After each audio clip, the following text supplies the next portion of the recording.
Assalamualaikum warahmatullahi wabarakatuh. Waalaikumsalam warahmatullahi wabarakatuh. Alhamdulillah alladzi khalaqal mauta wal hayata liyabluwakum ayyukum ahsanu amalan wa huwal azizul ghafur. Asyhadu an la ilaha illallah wahdahu la syarika lah wa asyhadu anna Muhammadan 'abduhu wa rasuluh. Allahumma shalli wa sallim ala nabiyyina Muhammadin wa ala alihi wa ashabihi ajma'in. Ya ayyuhalladzina amanu taqullaha wa qulu qawlan sadida yuslih lakum a'malakum wa yaghfir lakum dhunubakum wa may yuti'illaha wa rasulahu faqad faza fawzan 'azima. Amin. Para bunda yang dimuliakan Allah Subhanahu wa taala, di awal tahun ini kita berjumpa kembali dan tentunya kita bersyukur kepada Allah Subhanahu wa taala kita dapat menetapkan iman kita dapat menjaga kesehatan kita, sehingga pada kesempatan kali ini kita dapat berjumpa untuk bersama-sama menambah ilmu, sehingga dengan harapan dengan tambahnya ilmu pengetahuan semakin tambah wawasan, maka semakin baik amal yang akan kita kerjakan. Amin. Di kesempatan sore ini para bunda yang dimuliakan Allah Subhanahu wa taala, kita akan membahas terkait dengan transformasi kepemimpinan. Apa itu? Kira-kira transformasi kepemimpinan. Sebelum kita membahas detail, kita harus tahu dulu apa pengertian pemimpin, apa pengertian kepemimpinan. Kalau pemimpin, bahasa lainnya adalah pelayan umat. Itu bisa terdiri dari satu atau dua orang atau lebih, ya, yang memiliki kemampuan untuk bekerja sama dalam rangka untuk mencapai tujuan. Itu pemimpin. Sedangkan kalau kepemimpinan, namanya kepemimpinan itu adalah seni. Kalau dibilang seni itu ya kita bisa menggambarkan bagaimana pola kita mengajak setiap orang, membimbing, menuntun seseorang dalam rangka untuk apa? Mencapai tujuan yang akan ditetapkan. Dari kedua definisi ini para bunda yang dimuliakan Allah Subhanahu wa taala, maka tentu kita punya peran keduanya, baik sebagai pemimpin maupun juga punya kepemimpinan itu sendiri. Nah, untuk mengkaji tentang ini, kita akan bahas berdasarkan surat An-Nahl, ya, ayatnya yang ke-68 sampai 69. An-Nahl surat yang ke-16 ayat yang ke-68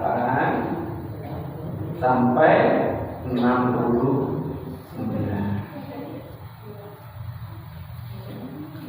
Monggo, ada yang mau membacakan?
Aku berlindung kepada Allah dari godaan setan yang terkutuk.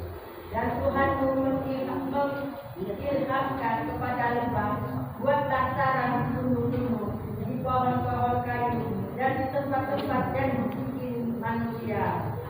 Kemudian makanlah dan segala macam buah-buahan, lalu tumpahlah jalan Tuhanmu yang telah dimudahkan bagimu dari perut lembah itu keluar minuman madu yang bermacam-macam warnanya. Di dalamnya terdapat obat yang menyembuhkan bagi manusia. Sungguh pada yang demikian itu benar-benar pendapatan dan persyarat Allah bagi orang-orang yang beriman. وأوحى ربك إلى النحل أن اتخذي من الجبال بيوتا ومن الشجر ومما يعرشون. Tuhanmu mengilhamkan kepada lebah, buatlah sarang-sarang di pegunungan, pepohonan, dan bangunan yang dibuat oleh manusia. ثم كل من كل الثمرات فاسلكي سبل ربك ذللا يخرج من بطونها شراب مختلف ألوانه فيه شفاء للناس إن في ذلك لآية لقوم يتفكرون. Kemudian makanlah wahai lebah dari segala macam buah-buahan. Lalu tempuhlah jalan-jalan Tuhanmu yang telah dimudahkan bagimu. Dari perutnya itu keluar minuman berupa madu yang beraneka warnanya. Di dalamnya terdapat obat bagi manusia. Sesungguhnya pada yang demikian itu benar-benar terdapat tanda kebesaran Allah bagi kaum yang berpikir. Dari kedua ayat ini bunda yang dimana Allah SWT, kenapa kita diminta untuk mempelajari dari ayat ini? Kalau diri kita ini sebagai seorang pemimpin, maka harus memperhatikan hal-hal yang diperintahkan oleh Allah Subhanahu wa ta'ala dan meninggalkan perkara-perkara yang dilarang, perkara-perkara yang batil yang dapat merugikan dalam kehidupan. Ketika kita sebagai seorang pemimpin, kalau ibu-ibu di lingkup rumah tangga, pastikan kepemimpinan kita di dalam rumah itu ada nilai-nilai yang benar-benar mengikuti petunjuknya Allah Subhanahu wa ta'ala. Harus berhati-hati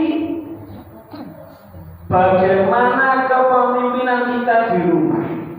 Kalau di rumah ada anak-anak, ya, baik jumlahnya sedikit atau banyak, ataukah ada saudara yang dalam satu rumah, maka jiwa kepemimpinan kita ini perlu kita tanamkan dengan baik. Kalau suaminya berarti punya tanggung jawab terhadap siapa saja, Bu? Ada istri, ada anak. Kalau di perusahaan ada direktur, berarti kalau direktur membawai yang manajer dan jajaran di bawahnya. Kalau RT bertanggung jawab terhadap masyarakat di sekitarnya. RW bertanggung jawab terhadap RT yang menjadi namanya.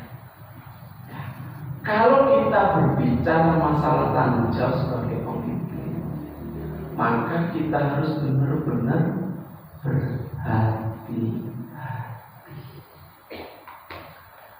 Tidak ada satupun tindakan kita yang tidak dicatat oleh mereka, baik itu tindakan-tindakan yang baik maupun tindakan-tindakan yang batil.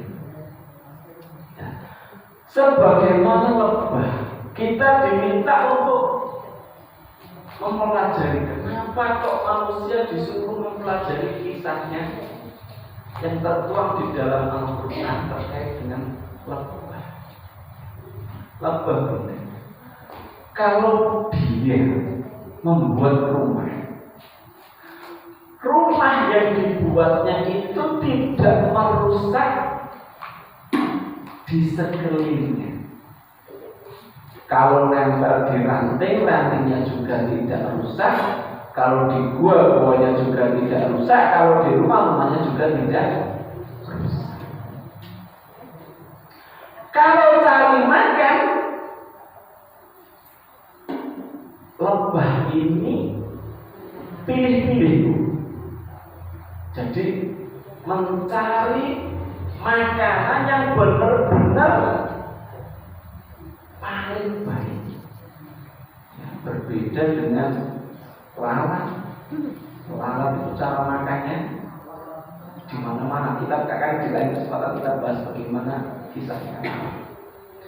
Lebah mencari makanan itu pilih-pilih. Dari sari makanan ke sari makanan yang terbaik. Ketika hinggap di bunga ya baik. Sehingga sari pati yang dimakan lebah, ketika dikeluarkan dari tubuhnya lebah, menghasilkan juga hasil yang baik. Dalam bentuk apa, Bu? Madu yang dihasilkan lebah itu juga memiliki nilai yang baik. Bagi siapa? Bagi sekelilingnya.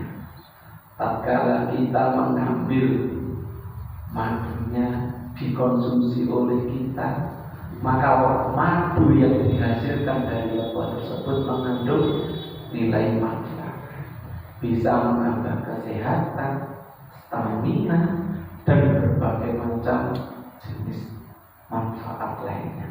Kalau panjenengan searching, ya, mencari kandungan daripada madu, begitu banyak manfaat.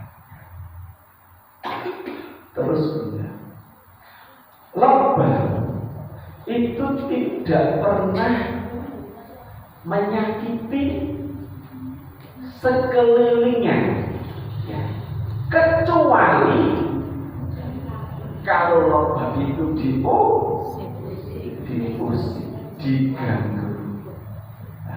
Kalau sudah diganggu, ia bertanggung jawab untuk membalas atas perilaku orang-orang yang mengganggu.